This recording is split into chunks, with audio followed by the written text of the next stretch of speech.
أعوذ بالله من الشيطان الرجيم. قل هذه سبيلي أدعو إلى الله على بصيرة أنا ومن اتبعني وسبحان الله وما أنا من المشركين.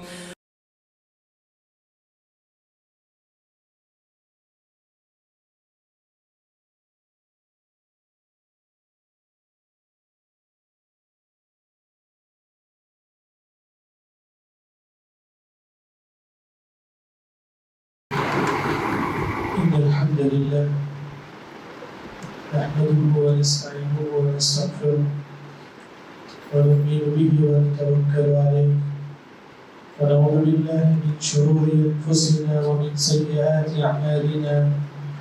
من يهده الله فلا مضل له ومن يضلل فلا هادي له وأشهد أن لا إله إلا الله وحده لا شريك له وأشهد أن محمدًا عبده ورسوله. أما بعد فإن خير الحديث كتاب الله وخير الهدي هدي محمد صلى الله عليه وسلم وشر الأمور محدثاتها وكل محدثة بدعة وكل بدعة ضلالة وكل ضلالة في النار. أعوذ بالله السميع العليم من الشيطان الرجيم. بسم الله الرحمن الرحيم. قاف والقرآن المجيد بل عجبوا أن جاءهم منذر منهم فقال الكافرون هذا شيء عجيب أإذا متنا وكنا ترابا ذلك رجع بعيد قد علمنا ما تنقص الأرض منهم وعندنا كتاب حفيظ بل كذبوا بالحق لما جاءهم فهم في أمر مريج أفلم ينظروا إلى السماء فوقهم كيف بنيناها وزيناها وما لها من فروج.